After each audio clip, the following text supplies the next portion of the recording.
Second to trends, we have patterns. And patterns are beautiful. They are prices that are confined by support and resistance. And what's most important about these is that they really represent market psychology. They're repetitive. They happen over and over again across all time frames. You can focus exclusively on several types of patterns. You can play bull flags only, wedges only. They all represent different things inside the market. They're all driven by emotion and psychology, and they can all be incredibly useful. They are confined trading ranges. They have support and resistance levels like we see here. They're influenced by emotion and market psychology, as I just mentioned. They're fractal and repetitive. They work on any time frame, monthly, weekly, 5 minutes, it doesn't matter.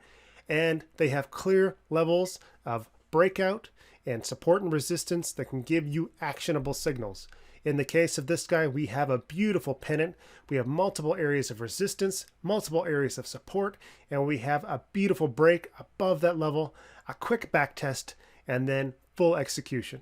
So patterns and trends are the two elements that you need to absolutely understand and appreciate the power of, but also be able to recognize and utilize in your own trading.